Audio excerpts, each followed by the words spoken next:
I read this ridiculous article in the Guardian the other day. It was comic. It was retarded to the point of comical, where they were comparing the people who marched against Brexit in London last week, comparing themselves to the troops who went over the top in World War One and were killed in places like the Somme. First of all, that's how detached from reality they are, and the kind of nonsense they will come out with in order not to pay non-resident tax on their vineyards and their luxury villas in Spain and in France.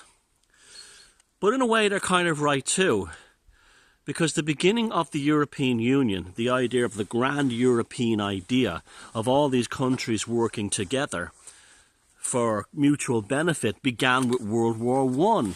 It began with the royal families of Russia, Germany, Austria-Hungary, and Great Britain working together, and the Republic of France and the Italian Republic, in order to reduce the population of working class males in industrial areas. Because mechanisation, you've heard me talk about this before, World War One was a gigantic ritual and in many ways was the birth of the European Union, and it was sanctified by the blood of working class men from industrial cities all across Europe, but particularly in Great Britain.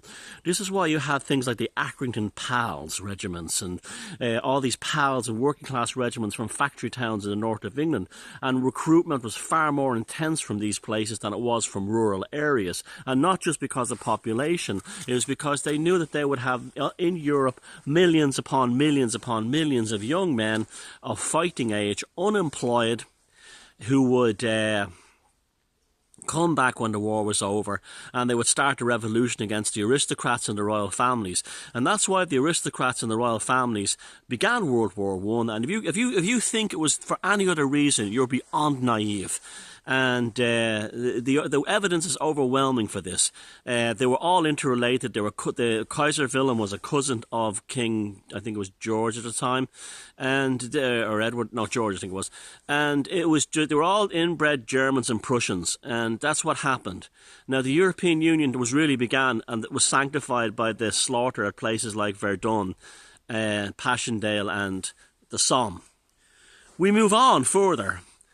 After World War II ended, which happened only a couple of decades after World War One, when they thought no other wars would happen, this was a continuation of World War One. So that's what World War II was, a continuation of World War One.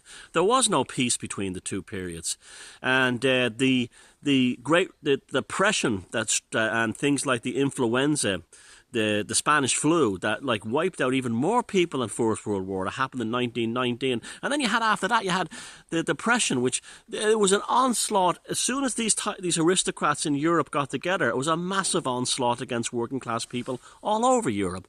So World War II ends. The German people are defeated, not the Nazis. The Germans are defeated, and you had something like 2.5 million British troops on mainland Europe. When the war was over, did they bring them home right away? Did the aristocrats in Britain bring them home right away? Not on your Nelly. What they did was they took almost 2 years, and in some cases 3 years, to bring the fighting troops from mainland Europe back to the UK. Why was this? They didn't what would have happened was, when these troops got back from Europe, they would have seen that Britain was actually worse off than Germany, and yet they had supposed to have won. And then they would have had 2.5 million men of fighting age who would have been an ideal revolutionary army. They just went down to the barracks, to the military, took the weapons, went down to Whitehall, went down to Buckingham Palace, went down to Westminster, and would have taken the place over. They couldn't allow that, so they drip-fed the people in. So all the soldiers were brought back slowly and in small amounts, so they wouldn't come back to Britain and be all angry, which many of them were. So, but there weren't enough to form an army, for a revolutionary army against the aristocrats like Churchill, who had sent them away and delayed their return. Although he was out of government, he was still completely in power. So, as they were trickled back, they were so slowly nullified by something called the National Health Service. Now, the National Health Service, the people will say, is the greatest thing that Britain ever produced. It was for working class, but it wasn't done out of the goodness of their hearts. The reason why the National Health Service was done was to stop the working class from killing the rich. This is what socialism is about. Socialism is about giving benefits, cushionings, sweeteners to the working class and the peasants so they don't attack the wealthy. Free education is one of them. National health care is one of them. Now, it's good because it works, but it wasn't done because they love you.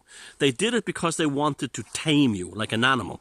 You were being tamed with extra better treatment. The same thing happened. Now, this is why they see us as lab rats. I'll give you an example that they see, and they're constantly measuring. Okay, that worked really well. The national health care. Oh, that worked really well. We've placated the working class population. All this kind of thing, right? Now, they to prove that they treat us like lab rats, and they have a cost-based analysis upon our lives.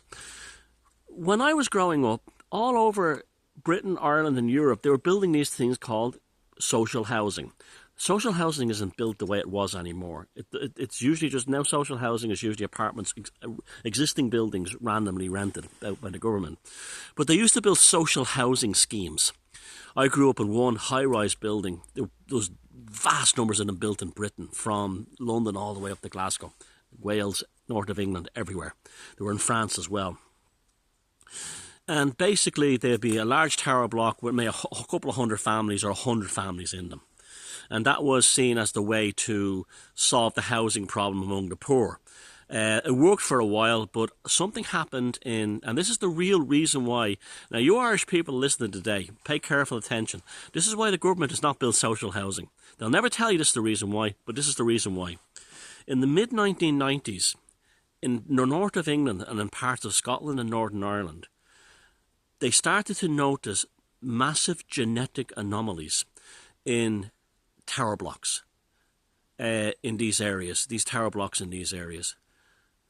The same kind of, and what they found out was, by the time these buildings would all be built in the 1950s and 60s, and by the time the 1990s came along, everybody in the tower block was related to everybody else in the tower block. They became concrete vertical ghettos. Hillbilly ghettos, and everyone was interbreeding with everyone else, and then you had genetic anomalies starting to appear because the inbreeding had become so intense, and that's why they've never built these buildings again.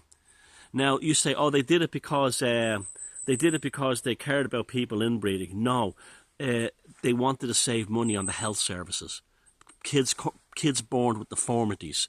This is why you go, like the neighbourhood I grew up in, Ballymun, lots of people have deformities, and it's all from inbreeding. You'll see them walking around like this. They have like fingers where their fingernails are narrower than they're wider, and they go around like this. And then when they're young, or they walk like this. This is all caused by inbreeding. That's all inbreeding. The high addictions are all caused by inbreeding. And you can't educate these people. They're like this, and they walk around like this, and they walk around like this, and and you'll see them in all these places where you have these high-rise estates now, though not as many as you used to, and they walk like pigeons. And that's from the inbreeding. And you'll see that in the hillbilly places in the deep south of America. And that's why they stopped building social housing. So they should build more social housing. It happened even in where there was no high-rises. It happened in areas where it was just social housing as semi-detached houses in neighbourhoods. The same thing was happening. She was marrying the fella next door. He was marrying the woman down the street. They were having babies with the one across the way, who was the cousin of the one who was married to the mother. It was just in no time, because they become ghettoised. And the more they became inbred, the less likely they were to look outside their building. So they would not socially improve themselves. They would not socially move on to get out. I mean, I can remember when I was in school, they said, how many of you in this class are planning to leave Ballymun as soon as you finish your leaving cert? And I was the only one to put the hand up. And I said, I can't wait till I can rob a car and get out of here. That was like my attitude.